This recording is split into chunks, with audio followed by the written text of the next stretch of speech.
నమస్తే తిరిగి వార్తలకు స్వాగతం. సోమవారం పీజీఆర్ఎస్ సమావేశ మందిరంలో జిల్లా కలెక్టర్ చదవాడ నాగరాణి అధ్యక్షతన జిల్లా స్థాయి PMAGY పథకం అమలు సమావేశాన్ని నిర్వహించారు. ఈ సందర్భంగా జిల్లా కలెక్టర్ చదవాడ నాగరాణి మాట్లాడుతూ 2020-21 సంవత్సరంలో PMAGY పథకం అమలుకు 50% పైబడి ఎస్సీ జనాభా కలిగిన 10 గ్రామాలను, 2022-23 సంవత్సరంలో 40% పైబడి ఎస్సీ జనాభా కలిగిన 11 గ్రామాలను, మొత్తం కలిపి 21 గ్రామాలను 9 మండలాల పరిధిలో నిబంధన మేరకు ఎంపిక చేసి ప్రతిపాదన సమర్పించడం జరిగిందని తెలిపారు.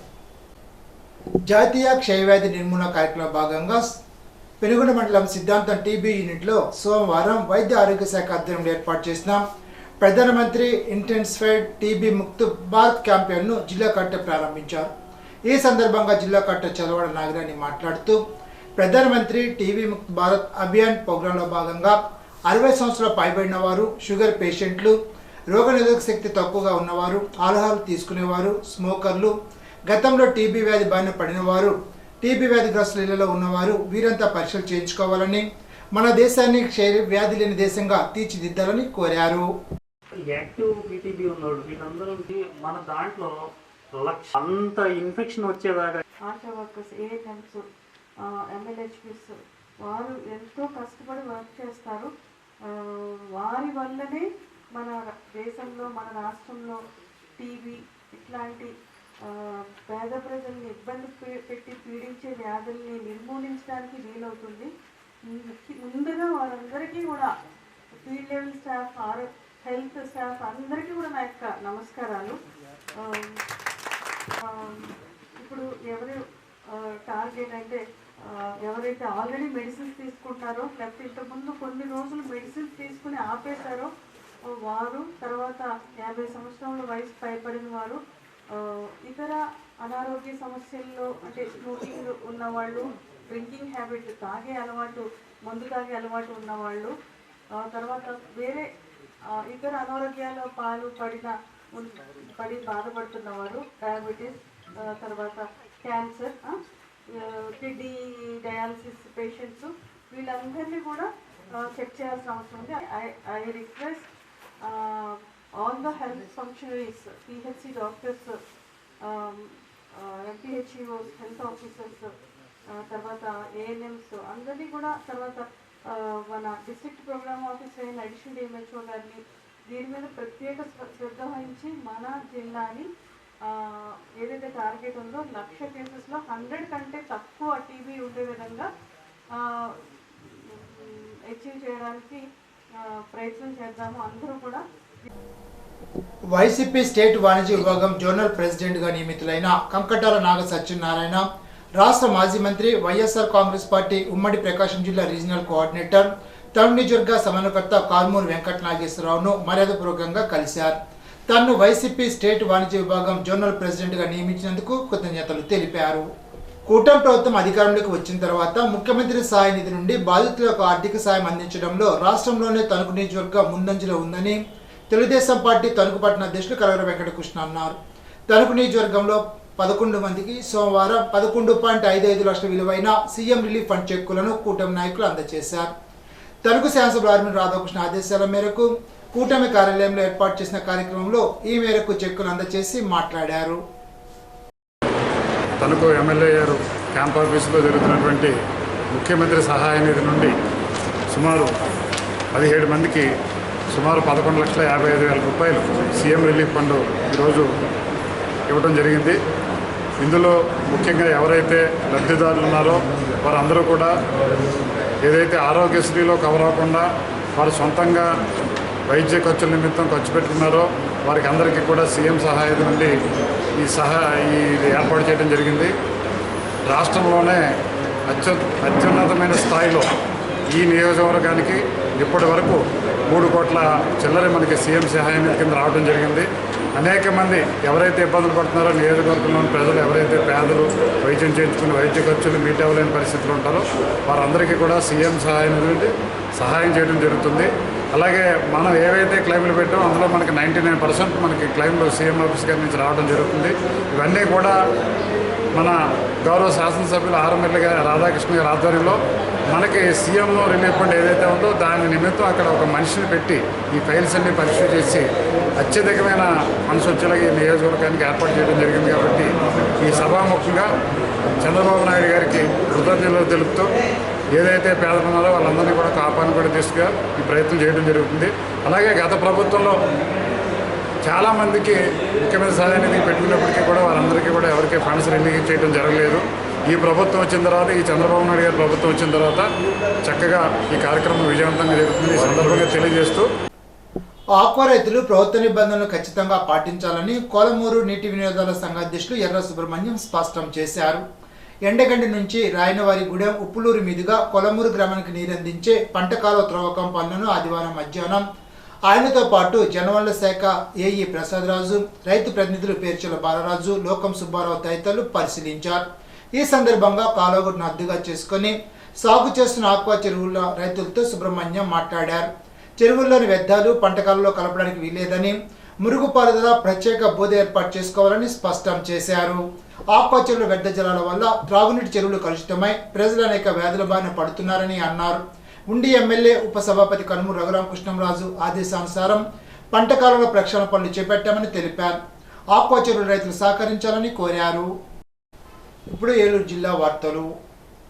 కౌలందరికీ అన్నదాత సుఖీభావ పెట్టుబడి సాయం అందించాలని, భూ యజమాని సంతకంతో నిమిత్తం లేకుండా గ్రామ సభలు నిర్వహించి గుర్తింపు కార్డులు ఇచ్చి వడ్డీ లేని పట్టణాలు ఇవ్వాలని డిమాండ్ చేస్తూ ఆంధ్రప్రదేశ్ కౌలు రైతుల సంఘ ఆధ్వర్యంలో భీమడోలు మండల తహసీల్దార్ కార్యాలయం వద్ద ఆంధ్రప్రదేశ్ కౌలు రైతుల సంఘ ఆధ్వర్యంలో సోమవారం ధర్నా నిర్వహించారు. మోకాలుపై నిల్చొని నిరసన వ్యక్తం చేశారు. ఈ సందర్భంగా ఆంధ్రప్రదేశ్ రైతు సంఘ జిల్లా కార్యదర్శి కె శ్రీనివాస్, ఆంధ్రప్రదేశ్ కౌలు రైతు సంఘ జిల్లా కో కన్వీనర్ వెజ్జి శ్రీరామచంద్రమూర్తులు మాట్లాడారు. సోమవారం తణుకులో జిల్లా కేంద్ర ప్రభుత్వాసుపత్రి వద్ద 3 అర్బన్ హెల్త్ సెంటర్ల వద్ద మలేరియా మాసోత్సవ అవగాహన కార్యక్రమాన్ని sub unit officer Gudimetla Venkateswararao నిర్వహించి మాట్లాడుతూ మలేరియా వ్యాధి పట్ల అవగాహన కలిగి తదనుగుణంగా ముందస్తు జాగ్రత్తలు పాటించడం ద్వారా మాత్రమే మలేరియా నివారణ సాధ్యమని, చలి జ్వరం ఉంటే ఖచ్చితంగా మలేరియా నిర్ధారణ పరీక్షలు తప్పనిసరిగా చేయించుకోవాలని తెలిపారు. కేంద్రంలో మోడీ ప్రభుత్వం పామాయిల్ దిగుమతి సుంకం 20% నుండి 10% తగ్గించడాన్ని వ్యతిరేకిస్తూ ఆంధ్రప్రదేశ్ రైతు సంఘ ఆధ్వర్యంలో ద్వారకా తిరుమల మండలం ఎం నాగులపల్లిలో ఆయిల్ ఫామ్ గెలలో కాటా వద్ద ఆయిల్ ఫామ్ రైతులు సోమవారం ధర్నా నిర్వహించారు. ఆయిల్ ఫామ్ గెలలకు గిట్టుబాటు ధర కల్పించాలని, ఫ్యాక్టరీ యాజమాన్యాలు గెలల ఏరివేత ఆపాలంటూ నినాదాలు చేశారు. ఈ సందర్భంగా ఆంధ్రప్రదేశ్ రైతు సంఘ రాష్ట్ర సహాయ కార్యదర్శి కె శ్రీనివాస్ మాట్లాడుతూ ఆయిల్ ఫామ్ సాగులో దేశంలో ఆంధ్రప్రదేశ్ మొదటి స్థానంలో ఉందని అన్నారు. ముడి పామాయిల్పై దిగుమతి సుంకాన్ని భారీగా తగ్గించడం వల్ల ఆయిల్ పామ్ గెల్ల ధర భారీగా తగ్గి ఆయిల్ పామ్ రైతులు తీవ్రంగా నష్టపోతారని ఆందోళన వ్యక్తం చేశారు. జూన్ 8వ తారీఖున జరగబోయే 2 అరుణోదయ సాంస్కృతిక సమైక్య ఏపీ రాష్ట్ర స్థాయి వీలైన సభను జయప్రదం చేయాలని కోరుతూ సోమవారం ఏలూరు వివి నగర్ ఏరియాలో ఏలూరు అరుణోదయ సాంస్కృతిక సమైక్య అధ్యక్షులు పల్లి గంగరాజు ఆధ్వర్యంలో విశాఖపట్నంలో జరిగే సాంస్కృతిక కార్యక్రమాన్ని జయప్రదం చేయాలని కోరుతూ కరపత్రాలు ఆవిష్కరించారు.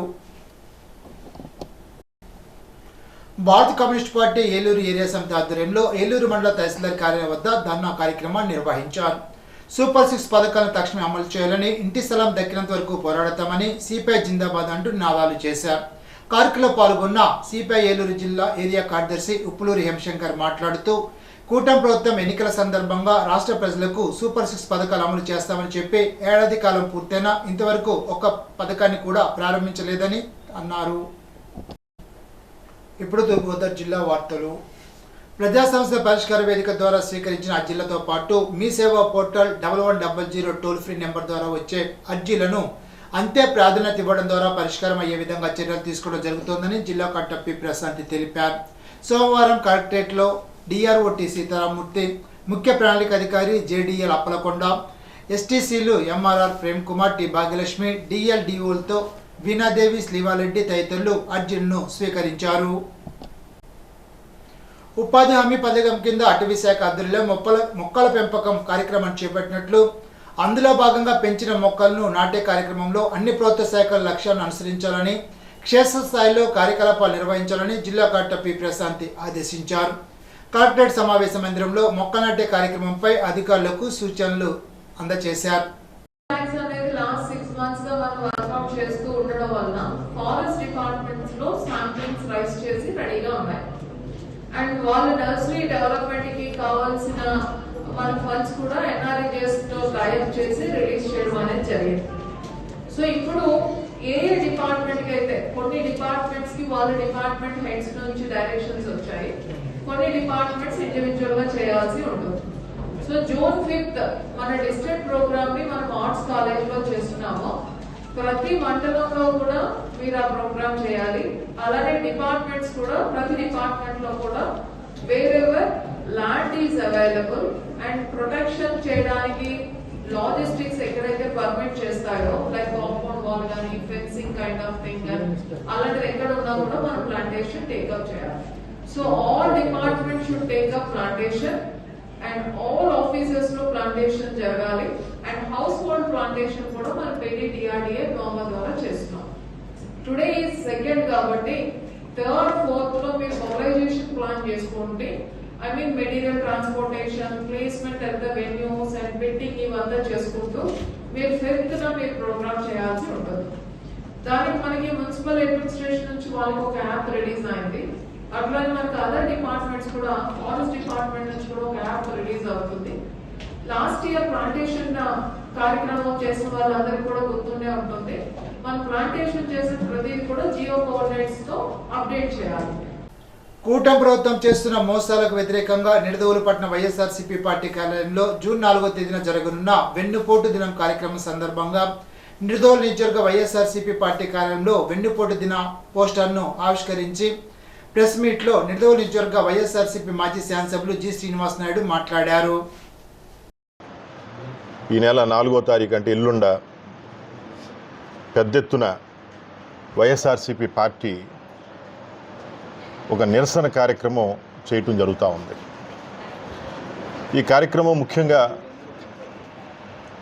ఏదైతే గతంలో ప్రభుత్వం రాకుండా ముందు కూటమి ప్రభుత్వం ఎలక్షన్ టైంలో అనేక వాగ్దానాలు చేయటం జరిగింది.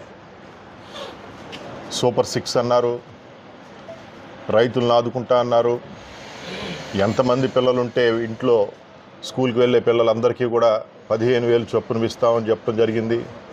మహిళలందరికీ కూడా మరి 1,500 చొప్పున వారందరికీ ఇవ్వటం జరుగుతుందని చెప్పారు. ఫ్రీ బస్ అన్నారు.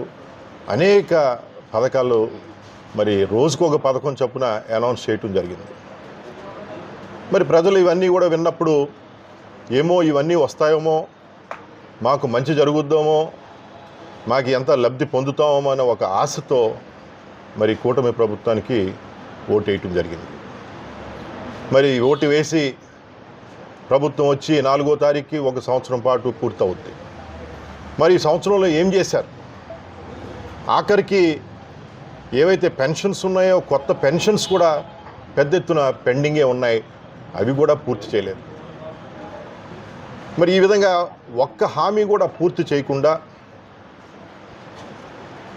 మరి ప్రజలకి వారికి అందాల్సిన లబ్ధి ఏదైతే గతంలో మరి ప్రజానాయకుడు జగన్ గారి ప్రభుత్వంలో ఇంటింటికి తీసుకువెళ్ళి వాళ్ళకి అందజేయటం, నేరుగా వారి బ్యాంక్ అకౌంట్లో వేయటం ఏదైతే జరిగేదో అదంతా మాయమైపోయి అందరూ కూడా ఇదేంటి ఇన్ని హామీలు అన్నారో, ఇంత డబ్బు వస్తున్నారో, ఈ రోజుకి ఇంకా మా చేతికి ₹1 కూడా అందలేదే అని ఎదురు చూస్తూ ఉన్నారు. ఈనాటి బంగారు మాట: మర్యాదగా వినడం, వివేకంతో సమాధానం ఇవ్వడం, ప్రశాంతంగా ఆలోచించడం ప్రతి మనిషికి అవసరం. సోక్రటీస్. ఈ వార్త ఇంతటితో సమాప్తం. తిరిగి బిజినెస్లో కలుసుకుందాం. అంతవరకు సెలవు. నమస్కారం.